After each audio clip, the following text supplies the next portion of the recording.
Renal failure के बारे में पढ़ते हैं। हमें पता है कि रीनल का फंक्शन क्या है, किडनी का फंक्शन क्या है। किडनी के फंक्शन की अगर बात की जाए तो ये हमारे पास सल्यूट और सॉल्वेंट को मेंटेन रखता है, ये हमारे पास ब्लड प्रेशर को मेंटेन रखता है, ये हमारे पास वेस्ट को मेंटेन रखता है, ये हमारे पास रेनिन की सिक्रीशन करता है, हमारे पास एसिड बेस की न्यूट्रलाइजेशन करता है। ये किसका फंक्शन है? ये किडनी का फंक्शन है। अगर किडनी का फेलियर हो जाए तो ये सारे फंक्शन क्या होंगे? डिस्टर्ब हो जाएंगे। अगर हमारे पास किडनी के फंक्शन का क्या हो? Decrease kidney function. अगर हमारे पास किडनी फंक्शन कम हो जाए तो उस कंडीशन का नाम क्या है? उस कंडीशन का नाम एक्यूट रीनल फेल्योर है। हम फंक्शन जब डिक्रीज़ होगा तो क्या कंडीशन आएगी? नाइट्रोजिनस सब्सटेंसेस आएंगे, उसका नाम है एजोटीमिया। नाइट्रोजनस सब्सटेंस होंगी और साथ साथ ब्लड यूरिया नाइट्रोजन जितने भी हैं, ब्लड यूरिया नाइट्रोजन हो गया, क्रिएटिनिन हो गया जिसकी फिल्ट्रेशन होनी थी, ये हमारे पास क्या हो जाएंगे? ज़्यादा हो जाएंगे। ये हमारे पास किस चीज़ में ज़्यादा होंगे? एक्यूट रीनल फेल्योर में हमारे पास किडनी का फंक्शन क्या हो जाता है? ख़त्म हो जाता है। तो जब किडनी का फंक्शन ही ख़त्म हो गया तो हमारे पास एजिटेमिया की कंडीशन जिसमें हमारा ब्लड यूरिया नाइट्रोजन और क्रिएटिनिन हमारे पास क्या हो जाते हैं? नॉर्मल लेवल से बढ़ जाते हैं। इसकी हमारे पास इसे हमने 3 कैटेगरीज में डिवाइड किया हुआ है। एक कंडीशन का नाम है प्री रीनल, दूसरे का नाम है रीनल, पोस्ट रीनल और तीसरे का नाम है intra renal zone. Pre renal acute failure किसे कहा जाता है? इंट्रा रीनल किसे कहा जाता है? और इसके साथ साथ जो थर्ड है पोस्ट रीनल किसे कहा जाता है? प्री रीनल की बात करें, नाम से ही जाहिर है प्री रीनल हर उस कंडीशन का नाम है जिसमें हमारे पास प्री मीन्स बिफोर किडनी के सप्लाई या किडनी तक पहुंचने से पहले जो कंडीशन डेवलप हो उसका नाम क्या है? उसका नाम प्री रीनल है। प्री रीनल हमारे पास में क्या होता है? प्री रीनल में आपने ये पॉइंट याद रखना है कि इसमें हमारे पास डिक्रीज ब्लड फ्लो होता है। जब ब्लड फ्लो ही डिक्रीज़ हो जाए, जब ब्लड फ्लो क्या हो? कम हो, तो इसका नाम प्री रीनल है। और ये हमारे पास क्या लाता है? This will produce a condition of cardiac failure. Cardiac failure की वजह से अगर हो या हमारे पास डिक्रीज ब्लड फ्लो होने की वजह से हमारे पास क्या होगा? रीनल फेल्योर होगा, क्योंकि हमारे पास decrease GFR glomerulus filtration rate कम होगा। एजिटेमिया की कंडीशन आएगी, ओलिगोयूरिया की कंडीशन हमारे पास अपीयर हो जाएगी। तो इसका मतलब ये हुआ कि हमारे पास क्या हुआ? ब्लड फ्लो कम हुआ कार्डिक फेल्योर की कंडीशन में, तो हमारे पास जीएफआर कम हुआ, एजिटेमिया कंडीशन हुई और ये हमारे पास ओलिगोयूरिया की कॉम्प्लिकेशंस आ गई। अभी रीअब्जॉर्प्शन ऑफ फ्लूइड की मैं बात करूँ, रीअब्जॉर्प्शन रीनल तो फेल्योर है लेकिन रीअब्जॉर्प्शन ऑफ फ्लूइड क्या होता है? रीअब्जॉर्प्शन ऑफ फ्लूइड इंटैक्ट रहता है। रीअब्जॉर्प्शन ऑफ फ्लूइड पे चेंजेस नहीं आती, वो वैसा ही वैसा रहेगा। लेकिन जो ब्लड यूरिया नाइट्रोजन है टू क्रिएटिनिन रेशो है, ये नॉर्मल से क्या होगा? 15 से हमारे पास ज़्यादा हो जाएगा। क्यों? क्योंकि रीनल फेल्योर है और रीनल जो है हमारे पास आगे एक्सक्रीशन नहीं करे तो ब्लड यूरिया नाइट्रोजन हमारे पास क्या होगा? ये हमारे पास नॉर्मल क्या है? काम है किडनी का फंक्शन काम किए है कि हमारे पास सोडियम की क्या करता है? सोडियम की एक्सक्रीशन करता है। अभी अगर प्री रीनल फेल्योर है तो हमारे पास fractional excretion of sodium it will be less than 1%। हमारे पास एक्सक्रीशन ऑफ सोडियम जो है ये क्या होगा? इट वुड बी लेस, ये कम होगा। किससे? 1% से कम होगा। तो ये हमारे पास ये कंडीशन अपीयर हो। लेकिन आपने ये पॉइंट ये भी याद रखना है कि जो यूरिन की ऑस्मोलिटी है, फेल्योर है, सिक्रीशन नहीं हो रही, एक्सक्रीशन नहीं हो रही, it would be greater than 500 milliosmole per kilogram. तो ये कंडीशन हमारे पास अपीयर्स होंगे प्रीनेल कंडीशन में जब हमारे पास ब्लड फ्लो, कार्डिक फेल्योर है, डिक्रीज ब्लड फ्लो, जीएफआर कम हुआ तो एजिटेमिया की कंडीशन आ गई, blood urine nitrogen to creatinine ज़्यादा हुआ 15 से, सोडियम एक्सक्रीशन लेस देन 1% और यूरिन की ऑस्मोलिटी की अगर बात की जाए तो it would be greater than 500 osmole per kilogram. तो ये हमारे पास प्री रीनल की कंडीशन है। इसके बाद अगर हम बात करें पोस्ट रीनल की, प्री रीनल तो किडनी से पहले आता है। पोस्ट रीनल की अगर मैं बात करूं कि किडनी के बाद कौन कौन सी कॉम्प्लिकेशन की वजह से किडनी फेलियर हो सकता है, पोस्ट रीनल में हमारे पास क्या होता है? पोस्ट रीनल में आपने ये पॉइंट याद रखना है कि इसमें ऑब्स्ट्रक्शन हो जाती है। ऑब्स्ट्रक्शन जितने भी यूरिनरी ट्रैक्ट है, इस यूरिनरी ट्रैक्ट की ऑब्स्ट्रक्शन हो जाए तो यहाँ पर लाइक यूरेटर में कहीं पर भी, तो यूरेथ्रा में, तो यहाँ पर हमारे पास क्या होता है, it will produce a decrease in urination. हमारे पास डिक्रीज़ होगा, कम होगा, क्या चीज़, यूरिनेशन कम होगी, जीएफआर कम होगा। वही कहानी है, जीएफआर कम होगा, एजिटीमिया की कंडीशन आएगी, ओलिगोयूरिया की कंडीशन अपीयर हो जाएंगे, डिक्रीज जीएफआर। तो इसका मतलब ये है कि यहाँ पर अगर हमारे पास ऑब्स्ट्रक्शन है तो उसमें जीएफआर तो कम हो रहा है, लेकिन इसमें भी दो फेसेस है ऑब्स्ट्रक्शन के। अगर ये हमारे पास अर्ली स्टेज ऑब्स्ट्रक्शन है, कौन सा, अर्ली स्टेज, अगर ये अर्ली स्टेज ऑब्स्ट्रक्शन है तो उस कंडीशन में, अर्ली स्टेज ऑब्स्ट्रक्शन में ट्यूब्यूलर प्रेशर ज़्यादा होगा, इंक्रीज़ जो ट्यूब्यूल्स के अंदर प्रेशर है ये क्या हो जाएगा, अर्ली कंस्ट्रक्शन में ट्यूब्यूलर प्रेशर ज़्यादा होगा, और वही blood urea nitrogen to creatinine would be greater than 15 in early obstructions. लेकिन अभी अगर मैं बात करूं और sodium fractions sodium of sodium would be what, less than 1% होगा, ये किस में, अर्ली में। लेकिन अगर हमारे पास अर्ली नहीं, अगर हमारे पास लॉन्ग स्टैंडिंग बाद में बहुत वक्त के बाद ऑब्स्ट्रक्शन, ज़्यादा वक्त तक ऑब्स्ट्रक्शन हो, तो उसमें क्या होगा, यहाँ पर ट्यूब्यूलर प्रेशर इंक्रीज़ हो रहा था, यहाँ पर प्रेशर इंक्रीज़ हो रहा था, तो ये ट्यूब्यूल्स जो हैं ये डायरेक्ट एंड डायरेक्ट इस लॉन्ग स्टैंडिंग में ट्यूब्यूल्स जो हैं ये विल गेट डैमेज, ये क्या हो जाएंगे, डैमेज हो जाएंगे।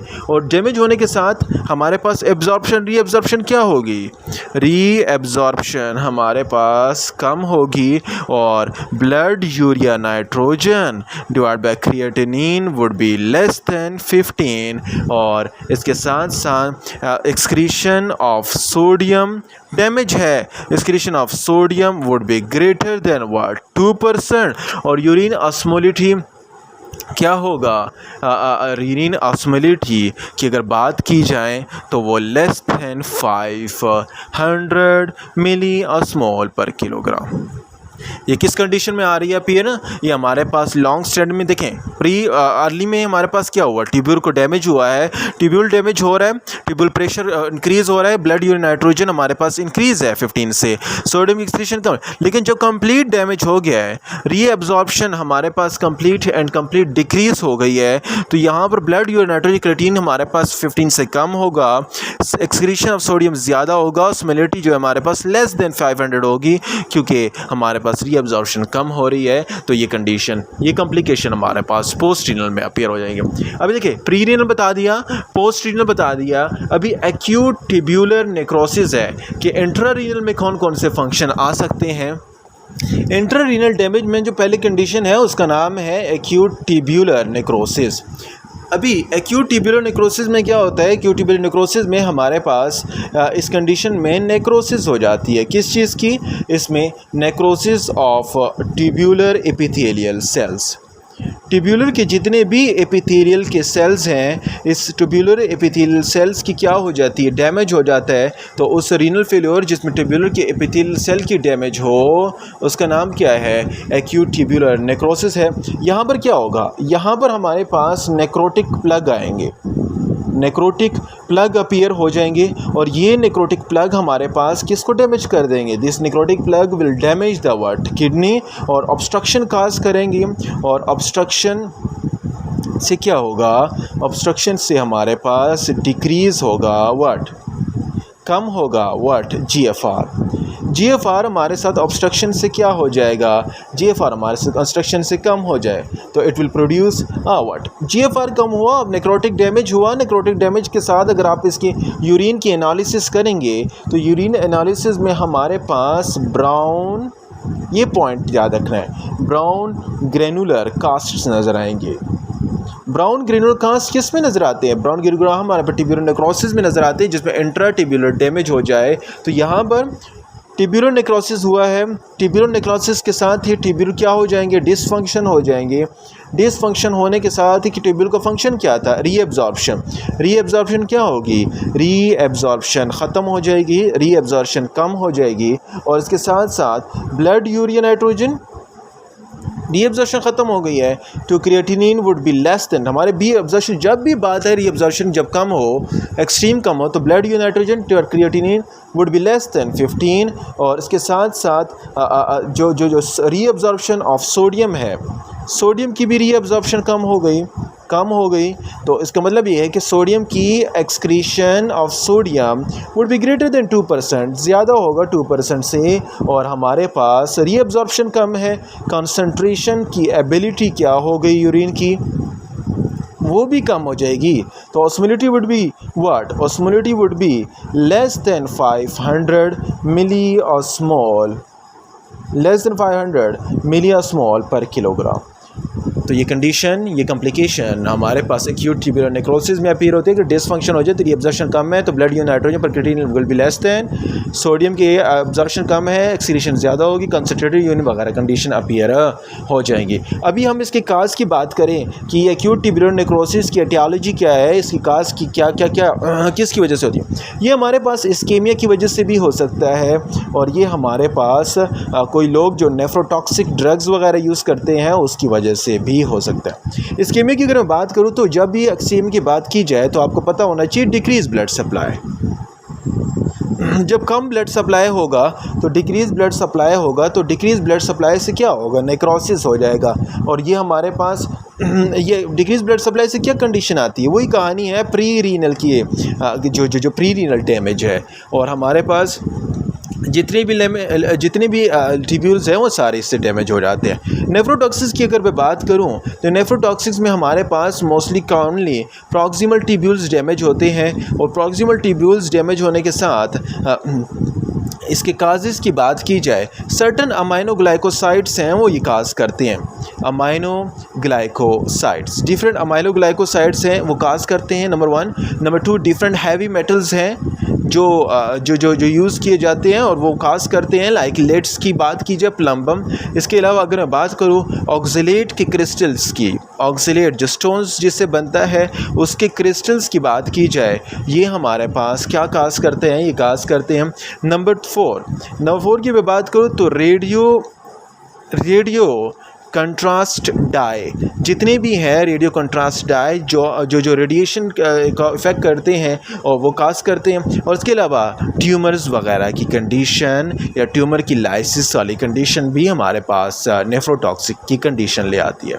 नेफ्रोटॉक्सिस में हमारे पास ग्लाइकोसाइड्स होते हैं, नेफ्रोटॉक्सिस में हमारे पास हैवी मेटल्स होते हैं, नेफ्रोटॉक्सिस में ऑक्जेलेट्स और रेडियो कंट्रास्ट डाइड और ट्यूमर की लाइसिस की वजह से काज होती है। अभी हमारे पास अगर हम क्या करें, हम बात करें फ़ीचर्स की अगर बात की जाए तो फ़ीचर्स में वही कहानी है कि पेशेंट को क्या होगा, पेशेंट को डायरेक्ट एंड डायरेक्ट ओलिगोयूरिया होगा। ओलिगोयूरिया के साथ वो मैंने बता दिया है ना कि ब्राउन कास्ट नज़र आएंगे यूरिन में, ये हमें पता होगा। नंबर 2, दूसरी में अगर बात करूँ तो ये हमारे पास ज़्यादा होगा क्या, ब्लड यूरिया नाइट्रोजन और क्रिएटिनिन डैमेज है तो ब्लड यूरिन नाइट्रोजन हमारे पास ज़्यादा होगा। नंबर 3, सोडियम की एब्जॉर्प्शन कम है तो हाइपरकैलेमिया की कंडीशन होगी, हाइपरकैलेमिया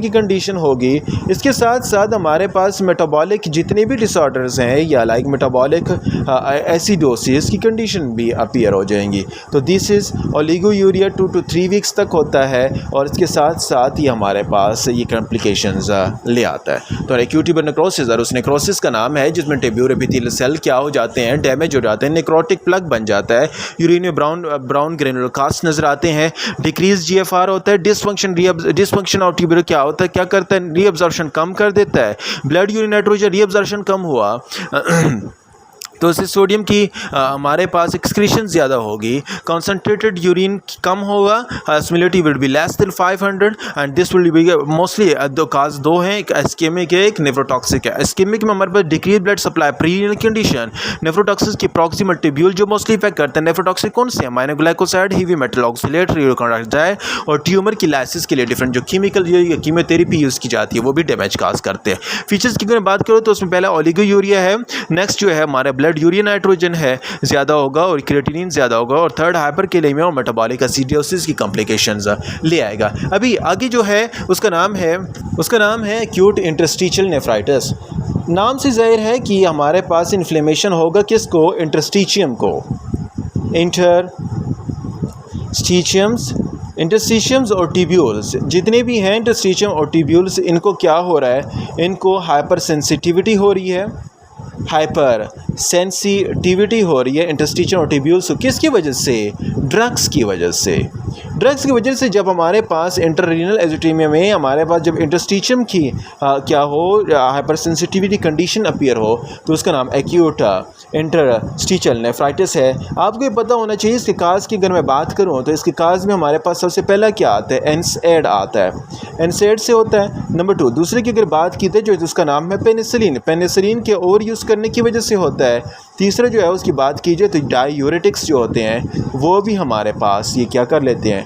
काज कर लेते हैं। पेशेंट किसके साथ? ये एनसेड, पेनिसिलिन, डायूरेटिक पेशेंट आपके पास किस चीज़ के साथ आएगा? He will come with a condition of oliguria, he will come with the condition of fever और रैशेस अपीयर होंगे, और इसके साथ साथ हमारे पास उसकी यूरिन में आपको क्या नज़र आएगा? इसिनोफेलिया की कंडीशंस भी नज़र आएंगी।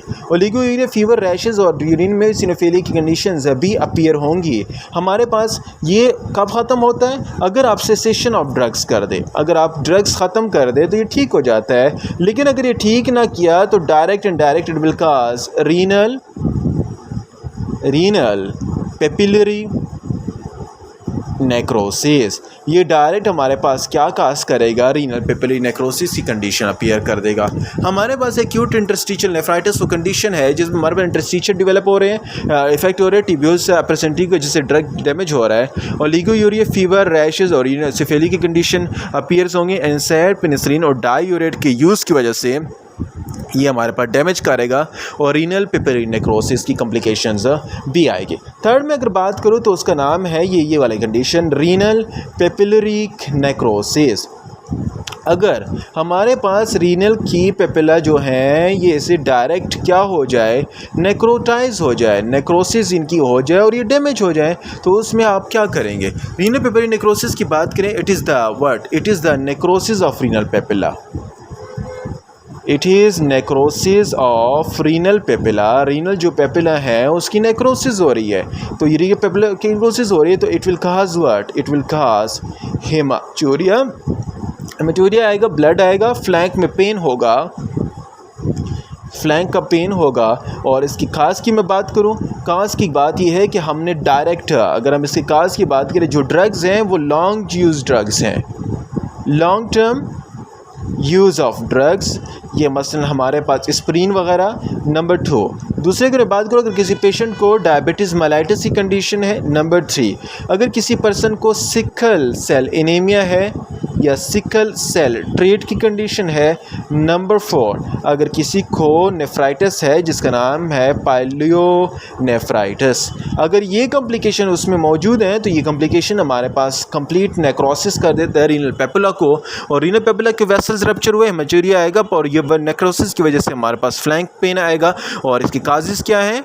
Long term use of drugs, sickle cell traits, pyelonephritis और डायबिटीज़ मेलाइटिस, ये हमारे पास रीनल पेपिलरी नेक्रोसिस की कंडीशन अपीयर करते हैं। दिस इज़ ऑल अबाउट, ये हमारे पास एक्यूट ट्यूबुलर नेक्रोसिस था और इसमें हमारे पास प्री रीनल, पोस्ट रीनल, इंटररीनल हमने कंप्लीट पढ़ लिया। आगे जो है वो नेफ्रोटिक सिंड्रोम्स के बारे में हम नेक्स्ट लेक्चर में कंप्लीट तफसील से देखते हैं।